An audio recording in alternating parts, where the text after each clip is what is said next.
Good evening to all. இன்றைக்கி என்ன பார்க்க போகிறோம்னா, ஆக்சுவலாக லாஸ்ட் கிளாஸில் வந்து நம்ம ரெஃபரன்ஸ் புக் கொடுத்துருந்தோம். பிஜிடிஆர்பிக்கான ரெஃபரன்ஸ் புக்கு கொடுத்துருந்தோம். அதில் ஒரு சில புக்கு வந்து நான் மிஸ் பண்ணிட்டேன், சொல்ல மறந்துட்டேன். அது என்னன்னு பார்த்துட்டு ஒரு எப்படி படிக்கலாம் அதை கொஞ்சம் பார்ப்போம், சரிங்களா? ஸோ இப்போ ஓடிக்கு வந்து இந்த கோடிங்டன் புக்கு நல்லாயிருக்கும், சரிங்களா? அது இதுலேயே இருக்கும், பிடிஎஃபாக கூட நமக்கு கிடைக்கும், சரிங்களா? ஒரு 280 பக்கம் 300 பக்கமும் இருக்கும், பிடிஎஃபாக இருக்கும். அந்த புக்கை நீங்கள் படிச்சுக்கோங்க, சூப்பர் புக்கு. ரியல் அனாலிசிஸுக்கு அப்பாஸ்டல் புக்கு நல்லாயிருக்கும், அதை நான் சொல்ல மறந்துட்டேன், அதை படிச்சுக்கோங்க, ஓகேவா? அப்புறம் ஸ்டேட்டை பொறுத்தளவு நம்ம படிக்க வேண்டிய புக்கு பார்த்தீங்கன்னா, ஸ்டேட்டை பொறுத்தளவு நம்ம ஆறுமுக சார் புக்கு, இந்த புக்கு ஓரளவு கவர் ஆகும். ஓகே, ஸ்டேட்டில் ஓரளவு எல்லாமே கவர் ஆகிரும் உங்களுக்கு. இதில் என்ன கவர் ஆகும் உங்களுக்கு? ப்ராபபிலிட்டி கவர் ஆகிரும் உங்களுக்கு. Continuous, discrete, continuous, distribution, binomial, Poisson, normal, அப்புறம் சாம்பிளிங் தியரி ஓரளவு கவர் ஆகும். அனோவா டேபிள் கொஞ்சம் கவர் ஆகும், ஓகேங்களா? ஒரு 40% 50% இதில் கவர் ஆயிரும், ஓகேங்களா? இந்த புக்கை படிங்க. அப்புறம் ஸோ இன்னொரு பெஸ்ட்டு புக்கு என்னென்னா இந்த குப்தா புக்கு, சரிங்களா? குப்தா கபூர் புக். இந்த புக்கு வந்து ஒரு நல்ல புக்கு. ஆக்சுவலாக ஸ்டேட்டுக்கு வந்து நிறையா புக்ஸ் இல்லை, சரி, நிறையா புக்ஸ் இருக்கும், எல்லாமே ரிசர்ச் லெவலில் தான் இருக்கும். ஸோ நம்ம எக்ஸாம் பாயிண்ட் ஆஃப் வியூவில் அங்கே புக்கு இருக்காது, சரிங்களா? ஸோ இந்த புக்கு உங்களுக்கு நல்லாயிருக்கும். நிறையா ஆக்சுவலாக பேசிக் புக் தான், நிறைய கண்டென்ட்டு கொடுத்துருப்பாங்க. எல்லா கண்டென்ட்டும் கொடுத்துருக்கிறதுனால அந்த உங்களுக்கு புக்கு வந்து பெருசாக தெரியும். நீங்கள் படித்து பார்த்தா இதில் ஒன்றுமே இருக்காது, சரிங்களா? இந்த புக்கு நல்ல புக். ஸ்டேட்டை பொறுத்தவரை நல்ல புக்கு வேறு எதுவுமே இல்லை. இந்த புக்கு தான் இப்போதைக்கு பெஸ்ட்டு புக்காக சொல்லுவாங்க. இந்தியா ஃபுல்லாக இந்த புக்கை தான் ஃபாலோ பண்ணுறாங்க, சரிங்களா? அதனால் இந்த புக்கை படிச்சுக்கோங்க, யூஸ்ஃபுல்லாக இருக்கும். ஓகே, ஸோ நெக்ஸ்ட்டு என்னென்னா ஓஆரை பொறுத்தளவு வழக்கம் போல் சொல்கிறது, வழக்கம் போல் நம்ம என்ன செய்யலாம், ஆறுமுக சார் புக்கை படிங்க, சரிங்களா? ஓஆரில் ஆறுமுக சார் புக்கில் அந்த பேசிக்காக கொஞ்சம் கவர் ஆகும். அப்புறம் நமக்கு ஒரு மெயின் புக் என்னென்னா இந்த புக்கு, சரிங்களா? ஆப்ரேஷன் பை அந்த குப்தா புக்கு, சரிங்களா? ஸோ இந்த குப்தா மன்மோகன், இந்த புக்கு வந்து ஒரு பெஸ்ட்டு புக்குன்னு சொல்லுவாங்க, சரிங்களா? இந்த புக்கு ஆக்சுவலாக என்னென்னா, இந்த புக்கு ஏன் பெஸ்ட்டு புக்குன்னு சொல்லுவோம்னா, ஆக்சுவலாக லாஸ்ட் இயர் நான் வந்து இது எழுதினேன், ஓகேங்களா? லாஸ்ட் இயர் வந்து பாலிடெக்னிக் டிஆர்பி பாலிடெக்னிக் எக்ஸாம் எழுதல. இதுலேருந்து அப்படியே கொஸ்டின் புக் பேக்கில் ஒன் வேர்டு கொஸ்டின் இருக்குது தெரியுமா, அதை அப்படியே போட்டு விட்டாங்க, சரிங்களா? எல்லா கொஸ்டினுமே என்னது, புக் பேக்கில் உள்ள கொஸ்டின் அப்படியே அவங்க காப்பி பண்ணி போட்டுட்டாங்க, சரிங்களா? ஸோ இந்த புக்கு வந்து ஒரு பெஸ்ட்டு புக்கு. இதில் உள்ள புக் பேக்கில் உள்ள கொஸ்டின்ஸ்லாம் அப்படியே சால்வ் பண்ணுங்கள், சரிங்களா? ஆக்சுவலாக ஓவரில் என்ன பண்ணியிருப்பாங்கன்னா, ஆக்சுவலாக ஓவரில் வந்து உங்களுக்கு சிலபஸே ஒரு குண்டக்கமட்டாக டிஃபைன் பண்ணியிருக்காங்க. ஸோ ஓவரை பொறுத்தளவு கிராஃபிக்கல் மெத்தட்லாம் அதில் இல்லை. அதில் தான் நமக்கு நிறையா ஏதாவது எம்சிக்கு ஆன்சர் பண்ணுற மாதிரி கிராஃபிக்கல் மெத்தடில் தான் அந்த சம்மு இருக்கும். இவங்க எடுத்தோடனே செஞ்சாங்க கிராஃபிக்கல், அதை போட்டு சிம்ப்ளெக்ஸு அப்புறம் என்னென்னமோ கொடுத்துட்டாங்க, சரிங்களா? அப்புறம் வந்து நான்லீனியர் ப்ரோக்ராமிங்கில் வந்து நிறைய மெத்தட்ஸ் இருக்குது. அவங்க மெத்தடை மென்ஷன் பண்ணணும், சரிங்களா? ஒன்றுமே மென்ஷன் பண்ணணும்னா எப்படி படிக்கிறது, சரிங்களா? நிறையா மெத்தட்ஸ் இருக்குது. நான்லீனியர் ப்ரோக்ராமிங்கில் நிறையா மெத்தட்ஸ் இருக்குது. ஸோ அதெல்லாம் அவங்க கொஞ்சம் கரெக்டாக மென்ஷன் பண்ணணும். அப்புறம் டிரான்ஸ்போர்ட்டேஷன் ப்ராப்ளம்லாம் அவங்க என்னென்னு தெரியல, சிலபஸில் வைக்கல. டிரான்ஸ்போர்ட்டேஷன் அசைன்மெண்ட் ப்ராப்ளம் கண்டிப்பாக வைக்கணும். அதை வச்சுட்டு தான் நீங்கள் இதெல்லாம் மற்றதெல்லாம் எக்ஸ்ட்ரா சேர்க்கணும். அதெல்லாம் அவங்க வைக்காம விட்டுருக்காங்க. ஸோ அது என்னென்னு பார்ப்போம், சரிங்களா? ஓகே, ஸோ இது வந்து புக்கு. அப்புறம் குயினிங் தியரி இதில் ஓரளவு இருக்கும், சரிங்களா? இப்போ நீங்கள் குயினிங் தியரிக்கு ஒரு பெஸ்ட்டு புக்குன்னு பார்த்துட்டிங்கன்னா இந்த புக்கு நல்லாயிருக்கும், சரிங்களா? இன்ஜினியரிங் புக்கு, சரிங்களா? ஸோ சிங்காரவேலு சார் புக்கு, இந்த புக்கு கொஞ்சம் நல்லாயிருக்கும். இந்த புக்கில் வந்து உங்களுக்கு நிறைய விஷயங்கள் கொடுத்துருப்பாங்க, சரிங்களா? குயினிங் தியரி சூப்பராக இருக்கும். இந்த குயினிங் தியரி வந்து நிறைய இது சால்வ் பண்ணியிருப்பாங்க. ப்ராபபிலிட்டிக்கும் யூஸ்ஃபுல்லாக இருக்கும். நீங்கள் இந்த புக்கை படிச்சிட்டாலே குயினிங் தியரியும் ப்ராபபிலிட்டியும் ஸ்டேட்டார் ப்ராபபிலிட்டி ரெண்டுக்குமே இந்த புக்கு வந்து நல்லாயிருக்கும். இந்த புக்கை பாருங்கள். அடுத்த புக்கு பார்த்தீங்கன்னா இதே புக்கு தான், இன்ஜினியரிங் புக்கு. பாலாஜி எழுதியிருப்பாங்க, சரிங்களா? Engineering book Balaji. இது ப்ராபபிலிட்டி அண்டு அது சேம் புக்கு தான், சரிங்களா? இன்னும் கொஞ்சம் ப்ராப்ளம் கொஞ்சம் முன்ன பின்ன இருக்கும். இந்த ரெண்டு புக்கும் சேம் இன்ஜினியரிங் புக் தான், கொஞ்சம் ப்ராப்ளம்ஸ் கொஞ்சம் முன்ன பின்ன இருக்கும், சரிங்களா? அந்த ரெண்டு புக்கை பார்த்துட்டிங்கன்னா உங்களுக்கு வந்து ஓஆர் முடிஞ்சிடும், ஓகேங்களா? ஸோ அப்போது ஸ்டேட்டு ஓஆர் இதுக்கு ரெஃபரன்ஸ் புக்கு நான் சொல்லிட்டேன், சரிங்களா? அடுத்து வேறு எதுவும் புக்கு இருந்தால் கூட படிச்சுக்கோங்க, இதுவே போதுமானது, ரைட்டுங்களா?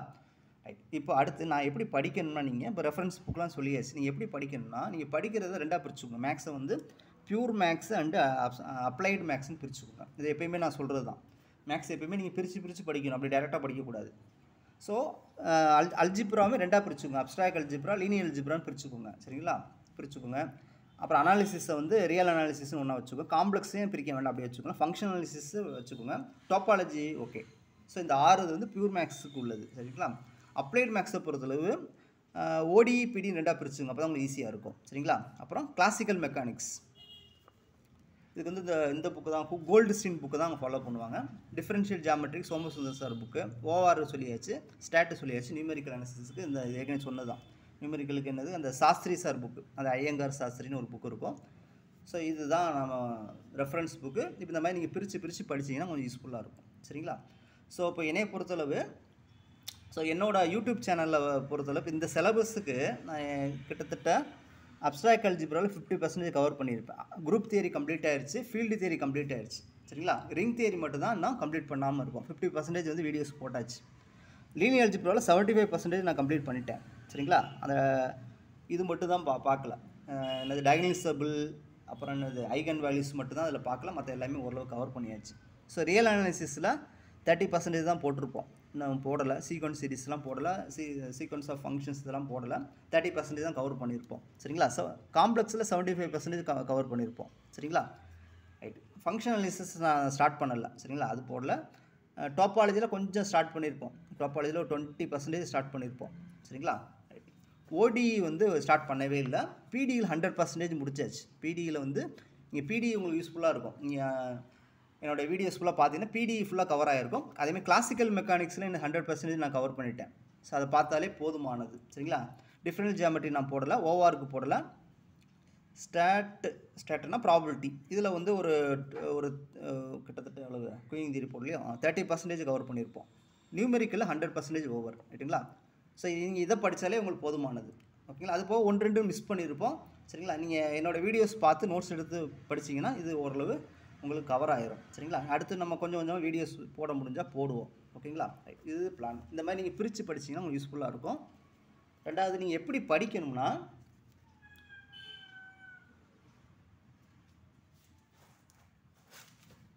ஓகே, நீங்கள் என்ன பண்ணணும்னா இந்த மாதிரி பிரித்து படிங்க. சரிங்களா? இந்த மாதிரி ஒன் வேர்டு மாதிரி நீங்கள் ரெடி பண்ணி வச்சு படிச்சிங்கன்னா கொஞ்சம் யூஸ்ஃபுல்லாக இருக்கும். தனித்தனியாக இந்த மாதிரி ஒன் வேர்ட்ஸ் மாதிரி நீங்கள்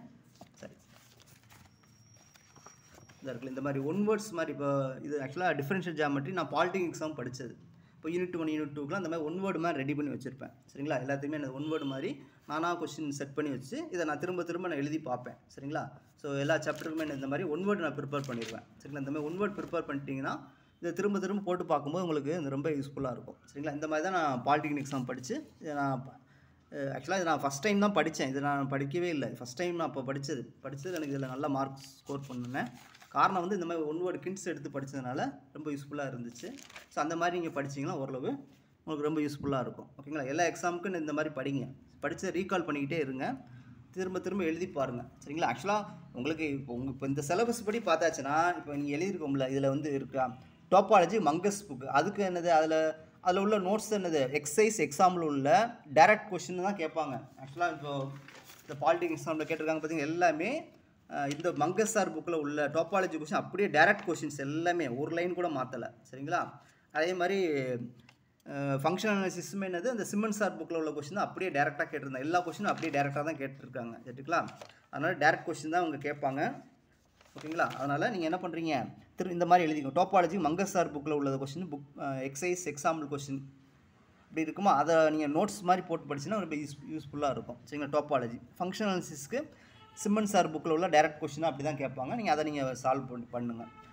இதிலலாம் நம்ம கரெக்டாக சொல்ல முடியாது. சரிங்களா? இதிலலாம் நம்ம கரெக்டாக சொல்ல முடியாது. இந்த 2 புக்கை அப்படியே படிச்சிருங்க. சரிங்களா? ஓகே, பிடி ஓகே, ஓடி ஓகே. இப்போ கிளாசிக்கல் மெக்கானிக்ஸும் அதே தான். அந்த கோல்டு ஸ்டீன் புக்கு தான் உங்களுக்கு ரெஃபரன்ஸ் புக். அந்த புக்கில் தான் 100% கேட்பாங்க. டிஃபரன்ஷியல் ஜியாமெட்ரிக் என்ன சோமசுந்தர் புக்கு. சரிங்களா? இதுக்கெலாம் சிலபஸ் வந்து உங்களுக்கு, அதாவது கொஸ்டினே அவுட் ஆயிடுச்சு, அவ்வளோதான். இந்த புக்குன்னு சொல்லியாச்சு. அப்போ அந்த புக்கை நீங்கள் படிச்சிட்டாலே ஈஸியாக பாஸ் ஆகிடலாம். சரிங்களா? ஸோ இந்த 4 புக்குக்கு உங்களுக்கு இந்த புக்கு வந்து ரெடியாக இருக்குது. நீங்கள் திரும்ப எழுதி பார்த்தீங்கன்னா இதில் உங்களுக்கு மார்க் ஸ்கோர் பண்ணிடலாம். ஓகேங்களா? ரைட். ஸோ அப்ளைடு மேக்ஸை வந்து ரொம்ப ஸ்ட்ரென்தன் பண்ணுங்கள். சரிங்களா? அதாவது ஒரு சிலர் என்ன பண்ணுவாங்கன்னா, சிஎஸ்ஆர் கேட் எக்ஸாம் ரெகுலராக படிக்கிறவங்க வந்து பியூர் மேக்ஸில் ஸ்ட்ராங்காக இருப்பாங்க, அப்ளைடில் வீக்காக இருப்பாங்க. ஓடிஇபிடி போட்டிருப்பாங்க, இதெல்லாம் தொட்டிருக்க மாட்டாங்க. சரிங்களா? ஸோ நம்ம ரெண்டையுமே படிக்கணும். சரிங்களா? ஆக்சுவலாக இப்போ வந்து நமக்கு காம்படிஷன் ரொம்ப ஹெவியாக இருக்குது. சரிங்களா? பழைய 4 வருஷம் ஆச்சு, 25 வருஷம் சிலபஸ் மாற்றலை. ஸோ அப்படிங்கும்போது புதுசாக கொஸ்டின் எடுப்பாங்க. அப்படிங்கும்போது இப்போ உங்களுக்கு காம்படிஷன்ஸ் வேறு ரொம்ப ஹெவியாக இருக்கும். ஓகேங்களா? ஸோ அதனால் நீங்கள் என்ன பண்ணணும்னா ரொம்ப டெப்த்தாக படிக்கணும். பழைய இந்த நோட்ஸ் அதை மட்டும் வச்சு படிச்சிருக்கேன். திருக்குறள் மாதிரி மனப்பாடம் பண்ணி அது திரும்ப அது பண்ணுறதுல எந்த ஒரு பிரயோஜனமும் இருக்காது. படிக்கிற விதத்தை மாற்றுங்க. சரிங்களா? மாற்றினீங்கன்னா நீங்கள் ஈஸியாக இது பண்ணிடலாம். ஸோ வேலைங்கிறது கொஞ்சம் கஷ்டம்தான். இப்போ ஆக்சுவலாக இப்போ வந்து பாலிடெக்னிக் எக்ஸாம் அடுத்து கால்ஃபர் பண்ண போகிறாங்க. சரிங்களா? அடுத்தடுத்து ஒரு எக்ஸாமாக கால்ஃபர் பண்ணிடுவாங்க. ஏன்னா கவர்மெண்ட்டுக்கு ஒரு சம் சிச்சுவேஷன் வருது. என்னென்னு ஆல்ரெடி உங்களுக்கு தெரியும். இந்த மாதிரி ப்ரெஷர் அங்கங்கே கொடுக்கும்போது அந்த ப்ரெஷரில் அவங்க என்ன பண்ணுவாங்க, ஒரு சில எக்ஸாம் கண்டக்ட் பண்ணுவாங்க. ஓகேங்களா? அப்போ உங்களுக்கு கண்டிப்பாக பிஜிடிஆர்பி கண்டிப்பாக கால்ஃபர் பண்ணி இந்த அகாடமிக் இயருக்குள்ளே கண்டிப்பாக முடிச்சிடுவாங்க. டிஎன் செட்டுன்னு ஒரு 2 மாதம் 3 மாதத்தில் அது வந்துடும். அடுத்து என்னது பாலிடெக்னிக் எக்ஸாம் கால்ஃபர் பண்ணுவாங்க. ஆக்சுவலாக என்னென்னா இப்போ உங்களுக்காக பிஜிடிஆர்பியாவது உங்களுக்காக பிஎட் இருக்குது, அதனால் நீங்கள் இந்த எக்ஸாம் எழுதி பாஸ் பண்ணிடுவீங்க, ஒன்றும் பிரச்சனை இல்லை. பட்டு இது இல்லாமல் ஜஸ்ட் எம்எஸ்சி மட்டும் வச்சுருக்கவங்களுக்கு அவங்க என்ன பண்ணுறது, அவங்களுக்கு ஒரே சாய்ஸ் வந்து பாலிடெக்னிக் எக்ஸாம்ஸ். அடுத்து இன்ஜினியரிங் காலேஜ் போடுவாங்க, இல்லை போட மாட்டாங்க. சரிங்களா? ஸோ அந்த மாதிரி என்னது அந்த பிஎட் இருக்கிறவங்க இதை படிங்க. பிஎட் இல்லாதவங்க இன்ஜினியரிங் எக்ஸாமுக்கு நீங்கள் engineering or polytechnic exam focus பண்ணி இப்போயே நீங்கள் படிச்சிங்கன்னா கண்டிப்பாக போஸ்டிங் போடுவாங்க. அடுத்தடுத்த எக்ஸாம் கண்டிப்பாக வைப்பாங்க. நீங்கள் கிளியர் பண்ணுங்கள். நீங்கள் கிளியர் பண்ணலைன்னா அடுத்து ஒரு 2 வருஷம் நீங்கள் வெயிட் பண்ண வேண்டியிருக்கும். 2 வருஷம் 3 வருஷம் வெயிட் பண்ண வேண்டியிருக்கும். அதனால் இருக்க ஆப்பர்ச்சுனிட்டியை மிஸ் பண்ணாதீங்க. யூஸ் பண்ண பாருங்கள். ப்ராப்பராக படிங்க, டெப்த்தாக படிங்க. ஓகேங்களா? ஓகே, தேங்க்ஸ் ஃபார் வாட்சிங்.